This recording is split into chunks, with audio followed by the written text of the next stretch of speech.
Welcome to Bill's Bridge Corner, Saturday, December 7th, 2013, Class 45, Overview of Proposed Bidding Structure.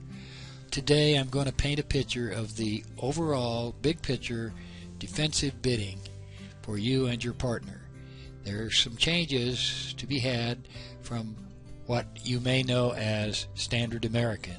But before I get into that, I have one more bid that is, strictly speaking, a two-suited overcall. Let's cover that first. One more two-suited bid, the Leaping Roman Jump. Okay, here we go. Pretty simple. The defense opens a week 2 bid, and you are next to speak. You could also be fourth seat, but I'll assume you're the next to speak. When you jump in a suit, you show a two-suited hand with at least 5-5 and a good hand, a hand that you expect to be making game because you're bidding at the 4 level or at the high 3 level. Here's how it works. The suits you show are the suit bid plus the next higher suit, excluding the suit of the week 2 bidder. Let's go through some examples. 2 hearts, 3 spades. It's a jump, and it shows spades plus clubs. 2 hearts, 4 clubs shows clubs plus diamonds. 2 hearts, 4 diamonds shows diamonds and spades. Now, on the other hand, if the week 2 bidder bids spades, 2 spades, 4 clubs shows clubs and diamonds. 2 spades, 4 diamonds shows diamonds and hearts, and 2 spades, 4 hearts shows hearts and clubs.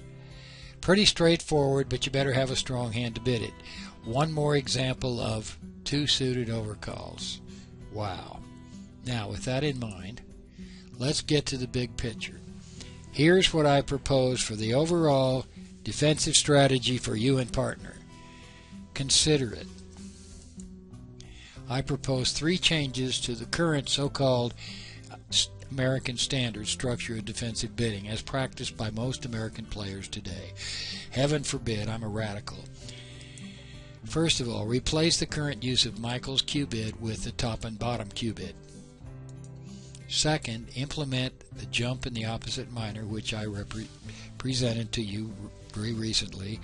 And thirdly, agree to equal level conversion doubles. I'm going to cover equal level conversion doubles today. And we'll see why in this class and the next couple why I propose this. First of all, what is ELCD? Equal level conversion doubles. There are 2 challenges using Standard American. One is when you hold two-suited hand. One is a two-suited hand with less than 17 high card points. If you double and partner picks the wrong suit and possibly jumps, you could be in trouble because you haven't got an understanding of where the suits are and you over your head before you start. Another potential problem is a strong one-suited hand.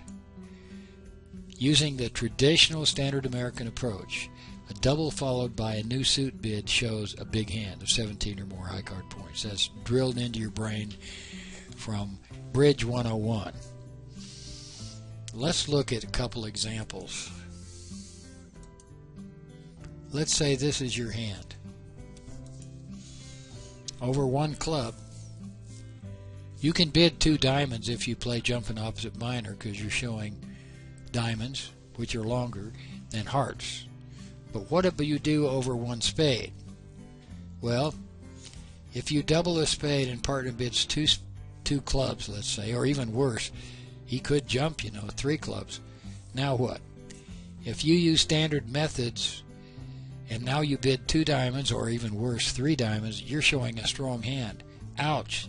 You're over your head before you start. Well, let's consider ELCD. Here's how it works. Equal level conversion double. You agree with your partner that when you make a takeout double and then correct the suit to another suit at the same level, you do not show extra strength. Underline the word not. Translation. When you hold the top 2 unbid suits, you can always double, provided you have enough strength to double. You don't need extra strength. If partner bids the wrong suit, you can correct, and your correction does not show extra strength. Let's go back to hand 1. This is your hand again. Over 1 spade, double. If partner bids 2 clubs, you can bid 2 diamonds. If you agree to ELCD, 2 diamonds does not show extra strength. Partner should also know because of this that you do have hearts. So if he doesn't like diamonds, he can go back to hearts, and somewhere you find a fit. There's safety in this plan. The corollary to equal level conversion doubles is that sometimes you have to jump. If you do have a strong hand with 17 or more points, you may need to jump. And yeah, you might get a little high there at your partner's forced to bid, but most of the time, if you see the examples, you don't need to jump because you're already showing what you need to show. If partner must go to the next level to correct, you have a strong hand. You've shown that. Here's an example. 1 heart, double.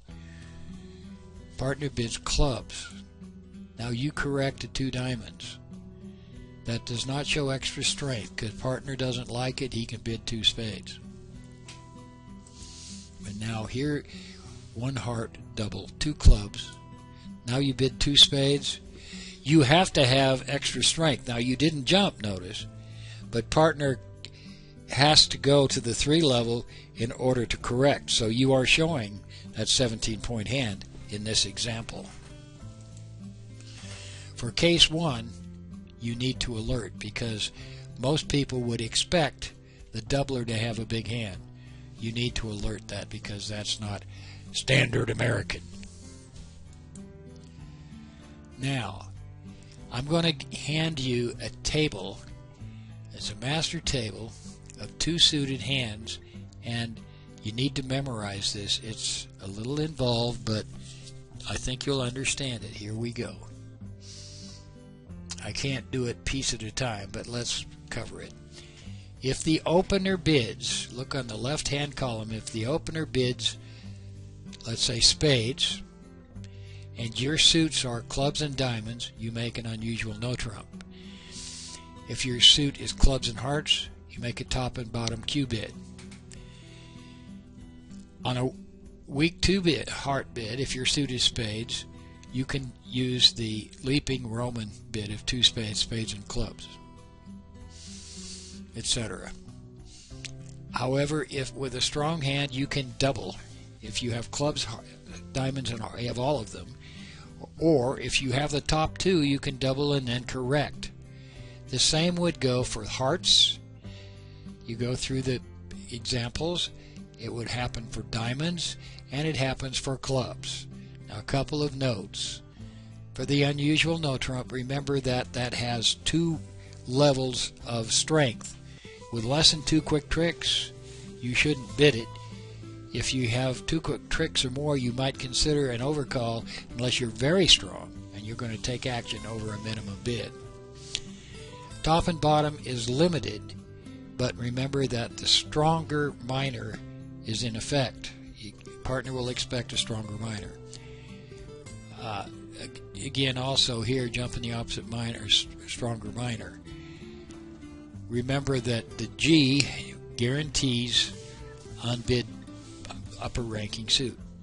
And remember to correct, to alert, if a correction does not imply extra strength. That's all there is to it, and it sounds simple, but in effect, it is simple once you get the hang of it. Memorize it. It's going to take some time, but put that in your brain and memorize it, and you've got a complete defensive structure in your brain. Why do this? Okay, you have a bid for every possible contingency. Number 2, partner knows your suits after 1 bid, any of these 2 suited overcalls. And 3, you're better able to compete whatever you hold. And it solves the problem of doubling and partner picking the wrong suit. The best way to demonstrate this is by actual hands, and that's what I intend to do tomorrow. Compare standard American approach versus the approach I just outlined, and what I'm going to do tomorrow in class 46, I'm going to present you with 10 hands, and I want you to compare how you would bid them using standard American approach, and then go back and consider what you do with the approach just outlined and compare the difference. The day after that, we'll go through the answers. I think you'll find a rather mind-boggling day of it tomorrow. Have a great day. Be prepared for tomorrow. See you then.